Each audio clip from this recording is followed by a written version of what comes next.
ایک مسلمان پر جتنا سیکھنا فرض ہے اتنا علم اپنے بچے کو ضرور دینا. علم نہیں ہونے سے نقصان کیا ہوتا ہے؟ بس میں بات اینڈ کر رہا ہوں, میرا وقت تو پورا ہو گیا ہے. حضرت جیسے آئیں گے میں اپنی بات پوری کر لوں گا, لیکن ذرا توجہ کریں. علم نہ ہونے سے نقصان کیا ہوتا ہے؟ دیکھو جو باطل فرقے کے لوگ ہیں نا, وہ حدیث صحیح پڑھتے ہیں. توجہ, میں ان کی کوئی تعریف نہیں کر رہا, لیکن جو بات ہے وہ کر رہا ہوں. وہ حدیث صحیح پڑھتے ہیں. حدیث پڑھنے میں کوئی میٹر نہیں ہے, حدیث صحیح پڑھتے ہیں, لیکن حدیث کا جو معنی وہ بیان کرتے ہیں اس میں ڈنڈی مارتے ہیں. بالکل ایسے ہی جیسے گائے کے گھی کے اندر بکری کے دودھ کا بنا ہوا دودھ ملاتا, کوئی باریکی سے پہچان کرنے والی پہچان کر سکتا ہے نا, جیسے شہد میں گڑ کا پانی ملاتا, کوئی باریکی سے پہچان کرنے والی پہچان کر سکتا ہے. اب دیکھو کیسے ڈنڈی مارتے ہیں, میں ایک مثال رکھتا ہوں, پھر آپ اپنی بات سمجھ جائیں ڈنڈی کیسے مارتے ہیں. اور آپ کو علم نہیں ہے تو آپ متاثر ہو جاتے ہو, پھسل جاتے ہو. ایک حدیث ہے, بہت تفصیل کے ساتھ اکثر جلسوں میں لوگ بیان کرتے ہیں, ہم بھی بیان کرتے ہیں, وہ بھی بیان کرتے ہیں, دوسرے فرقے کے لوگ ہم بھی بیان کرتے ہیں. کیا اللہ کے رسول کی حدیث ہے. اللہ کے رسول علیہ السلام نے فرمایا, نوجوان خاص سنیں, کہتے ہیں یار حدیث تو سب ایک بیان کرتے ہیں, قرآن تو سب ایک ہی پڑھتے ہیں, پھر یہ جھگڑا مسلک کرتی ہے, تو وہ مسلک کا جھگڑا بتا. دھیان دینا, ایک حدیث بار بار پڑھی جاتی ہے, اچھا وہ بھی پڑھتے ہیں ہم بھی پڑھتے ہیں, دونوں پڑھتے ہیں. کیا پڑھتے ہیں؟ حدیث ہے اللہ کے رسول نے فرمایا میری قبر کو عید گاہ مت بنا. بس اتنی بات ہے. حضور نے کیا کہا دیا؟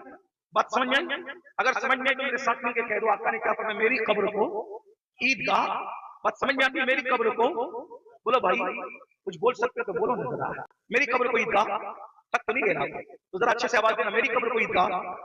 بھائی میں اصلاحی بیان کرتا ہوں نا تو آپ پہ چھوڑ دیتا ہوں, لیکن عقیدے کا بیان کرتا ہوں, سوچتا ہوں کہ بھائی سمجھ میں آنا چاہیے ورنہ میں کہیں ناکام نہ ہوں. اور عقیدہ نہیں سمجھا سکا, گڑبڑ ہو گئی تو پھر ایسا نہ ہو کہ آپ کی بھی آخرت خراب, میری بھی آخرت خراب. عقیدے کی بات کرنا ذرا آسان نہیں ہوتا ہے, مشکل کام ہے. میری قبر کو عیدگاہ, بولو بھائی میری قبر کو عیدگاہ.